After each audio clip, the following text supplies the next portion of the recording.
I realize some people will question if this is true or not, and I can understand that. It's so bizarre and surreal that it seems to be the result of an overactive imagination, not an actual real thing, but you can believe what you will. This is what happened. I live and work in the very north of Scandinavia. I'm from the Sami people, and my family always lived a traditional Sami life until it simply wasn't possible anymore. When the family farm turned into a tourist attraction, its biggest hit among the visitors was the dog sled experience. We would take them out in the evening for a tour with the dogs, showing them the stunning aurora borealis, and stop somewhere for coffee and traditional food cooked over a campfire. One afternoon, one of the guests didn't show for a ride, and the others simply went ahead without him. It was my day off, and I was surprised to see that the foreign guest was hanging around the property. Why he had decided not to go on tour with the rest? He was just simply traveling alone, a bit shy and silent, and looked very lost. I forgot the time, he explained to me, looking very disappointed that he missed out on the highlight of the trip to the exotic place. I promised everyone I would show them a video of this, but now it'll never happen, he sighed, and I felt sad for him. He was from Japan and he saved money for a long time to come here, and now he was missing out. Okay, I'll take you on a tour, I offered. After all, he had paid a lot to go, so why not? Since the real dog sled was already out, I offered to show him how to use a kick spark, so we could take one each to go for a ride. It was a beautiful cold night, and we stopped for coffee. We saw the spectacular aurora borealis. At that moment, something strange happened to this polite, shy man, and he started to become really, really flirty. Suddenly he told me that the god of the wilderness had spoken, and that we were meant to be. I freaked the fuck out and told him to stop that nonsense, but he didn't. Instead, he grabbed my hand and pulled me close, trying to kiss me. I thought he must be psychotic, and the fact that we were out in the middle of nowhere, far from people, dawned on me. He tried to kiss me again, a crazy, dark look in his eyes. He started to act aggressive, and I tried to push him away, but he held onto my arm and started to try and reach for my scarf. He went on about how he had always dreamed of coming here with his wife, and now he decided that I was the one. When he tried to throw me down in the snow, I screamed, and before he could react, Lycka, my husky, had attached herself to his arm and hung on for dear life. The man started to cry and tell me that he was lonely and wanted to marry me and have a lot of kids. I told him that I don't want a marriage or any kids, and absolutely not with him. I also explained that I was going back now, and if he wanted, he could follow, or if he preferred, he could lie down and wait for the cold of the Arctic to claim his life. I told him that the wolves could do for a treat. During the ride back, I contemplated if I should report the incident to the police or not. You need to realize that the police in this area are pretty much non-existent, and something like this would not conjure much more action from anyone. So, I didn't. Once we came back, the man got out of the kick spark and started walking towards the main road, and the bus stop to take the bus back to the nearest village. I didn't bother telling him that he would have to wait a very long time for a bus to stop there, and that no one would pick up a hitchhiker here either. To all the creepy, overly lovesick people out there, never try and be violent with the woman who is the pack leader of a team of huskies. They might look nice and sweet, but trust me, mess with their owner, and you get the teeth in the blink of an eye.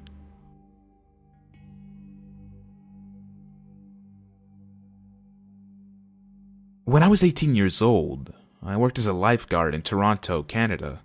I had been doing this job for 2 years and worked at a lot of different pools. I had picked up this shift that was every Friday night during 6 p.m. to 10 p.m. It was during the winter season, also known as the loser shift for people who didn't have anything fun to do on Friday nights. In early December, I was the only one left in the pool building on my Friday shift at around 10:30 p.m.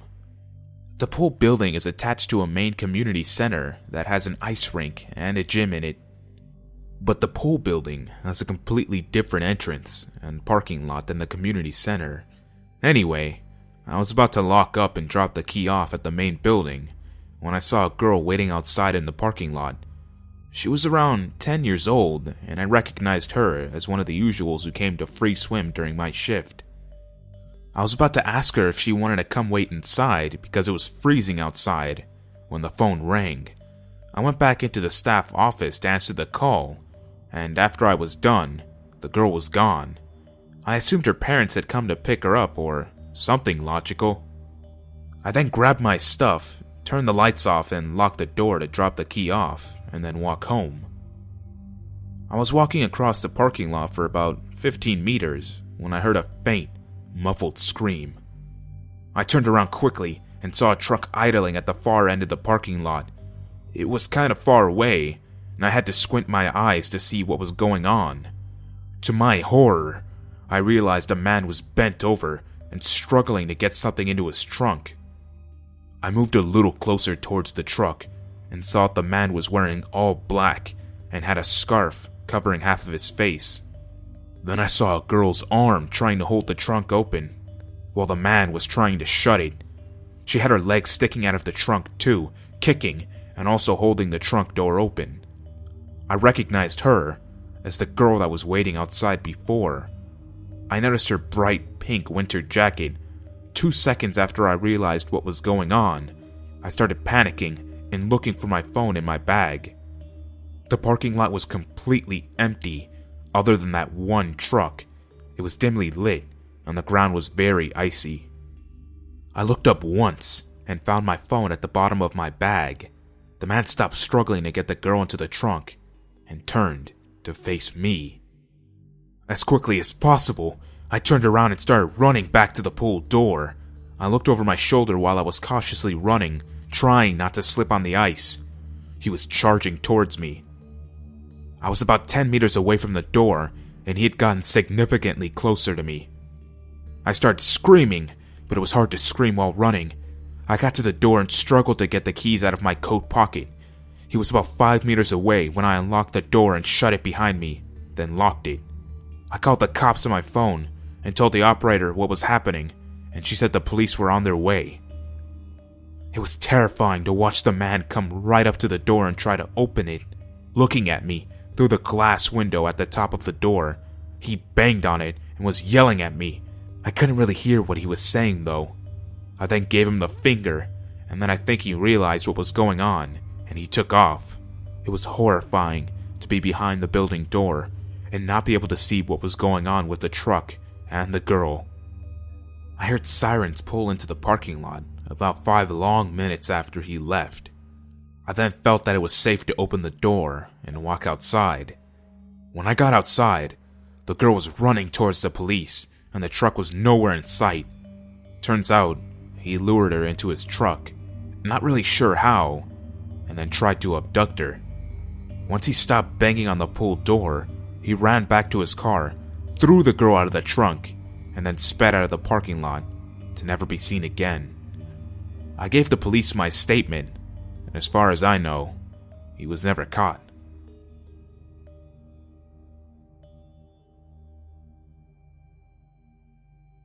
Here's a little bit of background before I get into the details. I spend every other weekend about 3 hours away from my hometown where my boyfriend lives, in Houston. When you drive from San Marcos area to Houston, you go on Highway 10 for the duration of the trip. Just one lengthy highway that will eventually turn into Katy. The highway on its own is creepy. It's surrounded by dim lighting and farmland, with the occasional small countryside town peeking up every so often to keep you awake. Usually, I take this drive during the daytime, but due to the holidays, I decided to leave in the evening. Here's where the story began. I had been spending Thanksgiving with a bunch of friends, losing track of the time. Soon it got dark and I knew I had to go home. I was already a little nervous because of the sheer lack of light in that 3-hour drive, but it had to be done regardless. I had work in the morning.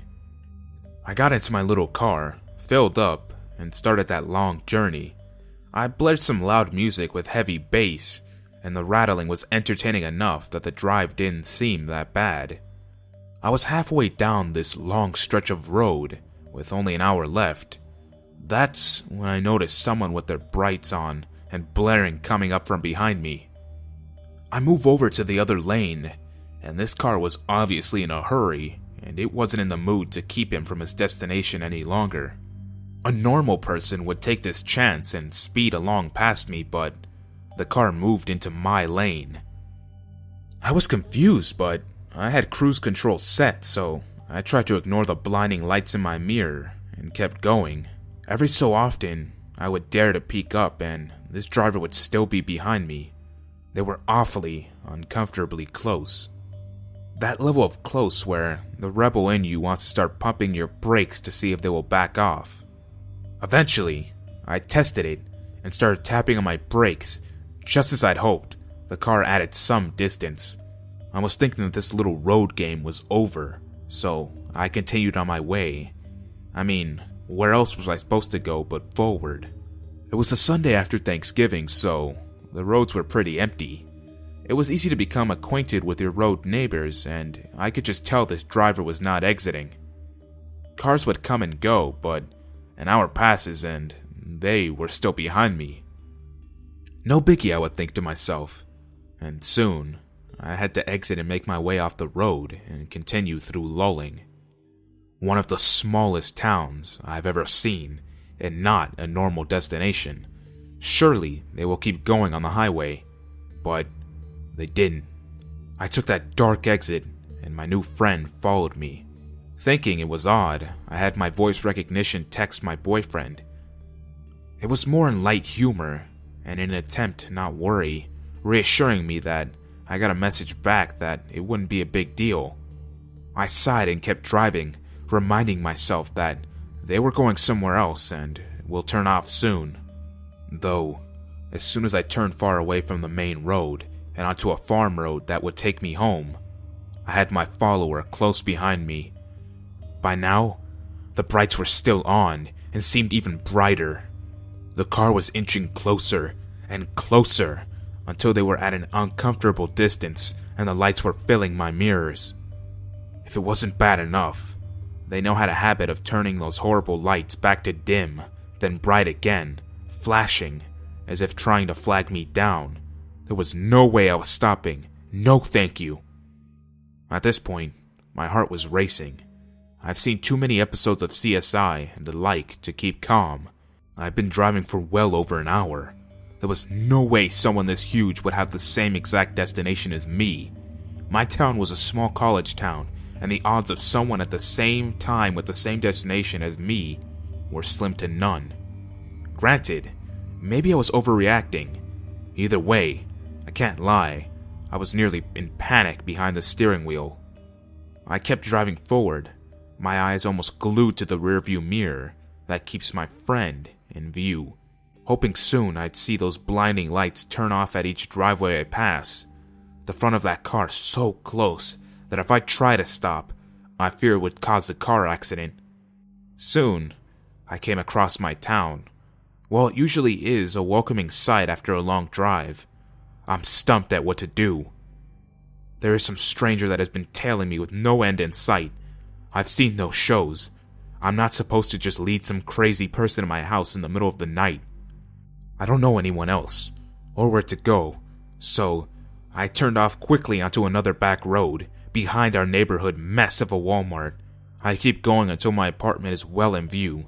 I pass the first entrance, my follower continuing to keep up with me.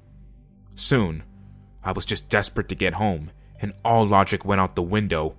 I came up to the second entrance and turned, my heart ready to jump out of my chest and escape if this car follows me. But they didn't. The moment I turned up that driveway, I could almost feel the relief my eyes gave as the blinding lights disappeared off into the dark road. I park as close as I can to my apartment, leaving all my belongings except for my keys and my phone. I ran up 3 flights of stairs faster than I've ever done before, and I only felt safe once I was behind that locked door.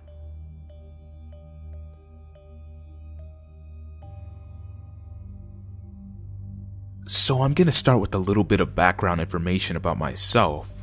I'm female and about 5'6". I was around 15 or 16 at the time. I was a sophomore in high school, and back then, I used to smoke weed with my friends. Anyways, school had just been let out, and I got a text from my friend Megan, asking if I wanted to smoke some pot with her and her boyfriend. I said sure, and I met them at the park. That wasn't too far away from my house. We smoke, talk about school and the asshole principal, and soon the sun was almost down. Megan's phone began to vibrate and she answers a call, leaving her boyfriend and I alone momentarily. We talk about how our English teacher was practically a pushover and about music while we wait for her. She comes back and tells Devin that she needed to go home, so we say our goodbyes and go our separate ways. Here's the layout of my surroundings. We crossed a bridge and we were now on a bike trail. It goes 3 ways. One way leads to the park, another way leads over the bridge to the new housing complex, and another way leads to an unlit area. Lucky me, the way I had to go down was the unlit path. It had been around 8:30 to 9 p.m. by now. I watched them drive off and that's when I noticed a light brown, almost tan sedan. Thinking it was one of the older kids who lived nearby, I paid no attention to it. I was about 10 feet away from where the bridge was when I heard a car door close. Again, I paid no attention to it and kept walking. Once I was in the darkest part of the trail, I noticed the beam of a flashlight move quickly to my side, as if someone was walking briskly. I began to slow down slightly, thinking it might be a police officer. And suddenly I realized 3 things.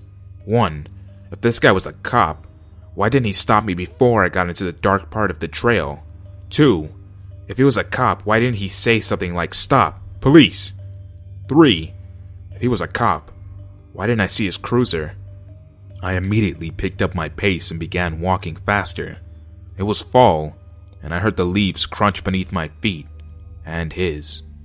He sounded closer, and I quickened my pace, telling myself that if his quickened too, he was following me, and if not, he was just walking on the trail. His pace quickened with mine. I began thinking that I might be in trouble, but then remembered that once I turn the corner to get onto the street that's perpendicular to mine, I can make a break for it. My speed hastens, and so does his. As soon as I turned the corner, I booked it. I kept running until I could no longer see the street that was perpendicular to mine. Once I felt that it was a safe enough distance away, I lightly jogged the rest of the way home. I sat behind the big weird plant that covered my porch, and called my best friend. I didn't tell him what happened, and I didn't even tell my mom. I actually haven't told anyone until today. I'm 19 now, and I've since moved to a different neighborhood.